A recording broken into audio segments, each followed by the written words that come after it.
Wrinkle समाचार शुरुआत करी महत्वपूर्ण समाचार साथे तो कांग्रेसना कार्यकारी प्रदेश अध्यक्ष हार्दिक पटेलना पिता परबत पटेलनी आज पुण्यतिथि है त्यारे हार्दिक पटेले श्रद्धांजलि कार्यक्रमનું आयोजन કર્યું છે। આ કાર્યક્રમમાં મોટી સંખ્યામાં રાજકીય નેતાઓ ઉપસ્થિત રહેશે।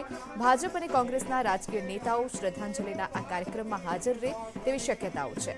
હાર્दिक પટેલે પિતાની પ્રથમ પુણ્યતિથિ પર રામધૂન અને ગુરુ અમૃતવાણીનું આયોજન કર્યું છે।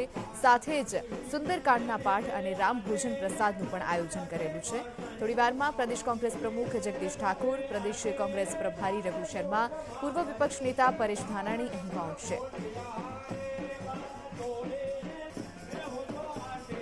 વધુ માહિતી સાથે સંવાદદાતા પ્રણવ જોડાઈ ગયા છે। પ્રણવ, જે રીતે આજે હાર્દિકના પિતાની પુણ્યતિથિ છે અને અનેક કાર્યક્રમોનું જે રીતે પુણ્યતિથિ માટે કાર્યક્રમનું આયોજન કરવામાં આવ્યું છે, શું વધુ વિગતો છે? પરેશ ધાનાણી અને બીજા અનેક મોટા નેતાઓ અહીં પહોંચવાના છે, કેટલા વાગ્યા સુધી તેઓ અહીં પહોંચશે?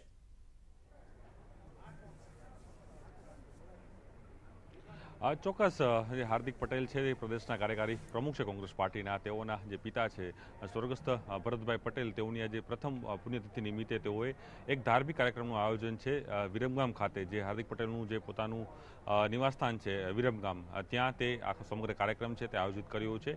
વહેલી સવારથી જ અલગ અલગ ધાર્મિક કાર્યક્રમો છે તે કરવામાં આવી રહ્યા છે। સુંદર પાઠ છે તે કરવામાં આવશે। બપોર બાદ હાલ છે રામધૂન છે તે અહીં ચાલી રહી છે, પરંતુ પ્રદેશના પ્રમુખ જે જગદીશ ઠાકોર છે, પ્રદેશના પ્રભારી રઘુ શર્મા છે, પૂર્વ વિપક્ષ નેતા પરેશ ધાનાણી છે, આ તમામ જે નેતાઓ છે થોડી મિનિટોની અંદર જ આ કાર્યક્રમમાં છે તે અહીં ઉપસ્થિત રહેશે। પરંતુ હાલ બીજા અન્ય કોઈ મોટા નેતા ભારતીય જનતા પાર્ટી કે કોંગ્રેસ નેતા અહીં હાજરી જોવા નથી મળી રહી। ભારતીય જનતા પાર્ટીના જે સ્થાનિક જે નેતાઓ છે વિરમગામના તે અહીં પહોંચ્યા છે, પરંતુ બીજા કોઈ પ્રદેશ કક્ષાના ભારતીય જનતા પાર્ટીના કોઈ નેતાઓ હાલ અહીં પહોંચ્યા નથી। અને સમગ્ર જે કાર્યક્રમ છે વહેલી સવાર 6:30થી જે શરૂ થયો છે અને બપોર સાંજના 4-5 વાગ્યા સુધી આ સમગ્ર કાર્યક્રમ ચાલશે। તેમાં તમામ લોકોને આમંત્રિત અપાયા છે। મનાઈ રહ્યું છે કે 3000થી પણ વધુ લોકોને અહીં આમંત્રિત કરવામાં આવે છે। કોંગ્રેસ પાર્ટીના તમામ ધારાસભ્યોને આમંત્રણ મોકલવામાં આવ્યું હતું, સરકારના મંત્રીઓને પણ અહીં આમંત્રિત કરવામાં આવ્યા હતા, પરંતુ હાલ કોઈ પુષ્ટિ નથી થઈ કે કોઈ વ્યક્તિ અહીં આવશે સરકારમાંથી કે સરકારના મંત્રીઓમાંથી કે મુખ્યમંત્રી કે પ્રદેશના કોઈ ભારતીય જનતા પાર્ટીના નેતૃત્વમાંથી, પરંતુ કોંગ્રેસ પાર્ટીના જે નેતાઓ છે તે અહીં આવી રહ્યા છે।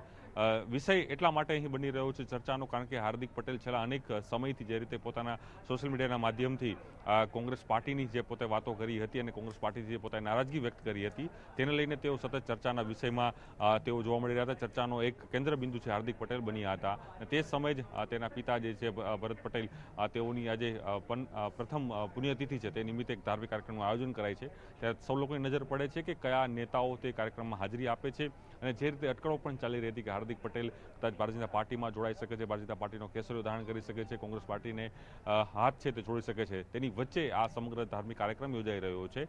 સમગ્ર કાર્યક્રમ છે તે આખો એસી ડોમ છે તે ઊભો કરવામાં આવ્યો છે। એસી ડોમની અંદર તમામ લોકો જે આમંત્રિતો છે તે ત્યાં બેઠા છે અને સાથે જ તમામ જે લોકો આવી રહ્યા છે તે રામધૂન છે તે હાલ અહીં ચાલી રહી છે અને બપોર બાદ જે સુંદરકાંડ છે તે થવાના છે, તેની વચ્ચે રામ ભોજન એટલે અન્ય જે મહાનુભાવો છે તેનો ભોજનની પણ વ્યવસ્થા અહીં કરવામાં આવી રહી છે। પરંતુ ચોક્કસ એમ નહીં કે 2022નું વિધાનસભા ચૂંટણીનું આ વર્ષ છે, રાજકીય રીતે જે રીતે હાર્દિક પટેલે આ સમગ્ર પોતાનો જે કાર્યક્રમ છે ધાર્મિક કાર્યક્રમ અહીં આપ્યો છે કે પોતે સામાજિક મેસેજ આપવાનો પણ અહીં પ્રયાસ કરી રહ્યા છે, તો સાથે જ પોતાનું એક જે શક્તિ છે તે બતાવવાનો પણ પ્રયાસ છે તે હાર્દિક પટેલ છે આ સમગ્ર કાર્યક્રમમાં અહીં કરી રહ્યા હતા તેવું પ્રકારનું દેખાઈ રહ્યું છે। પરંતુ હાલ જે પ્રદેશના પ્રમુખ છે કોંગ્રેસ પાર્ટીના અને જે પ્રભારી છે અને સાથે જે પૂર્વ નેતા છે તે તમામ લોકો અહીં આવવાની જે વાત છે તે થઈ રહી છે। થોડી મિનિટોની અંદર જ તેઓ લોકો અહીં પહોંચશે।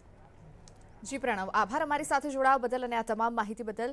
તો હાર્દિક પટેલના ઘરે ધાર્મિક કાર્યક્રમનું આયોજન કરવામાં આવ્યું છે, તેમના પિતાની પુણ્યતિથિ છે આજે ને એ નિમિત્તે જ આજે આ કાર્યક્રમનું આયોજન કરવામાં આવ્યું છે। 3000થી વધુ મહેમાનોને આમંત્રણ આપવામાં આવ્યું છે। 12 વાગે રામભોજન, ત્યારબાદ સુંદરકાંડનું આયોજન કરવામાં આવી રહ્યું છે। આજરોજ આ પ્રમાણે આખો કાર્યક્રમ રહેશે। હાલમાં ભાજપ કોંગ્રેસના નેતાઓને જે આમંત્રણ આપવામાં આવ્યું છે, પરંતુ હાલમાં કોઈ મોટા નેતા અહીં નથી આવી પહોંચ્યા।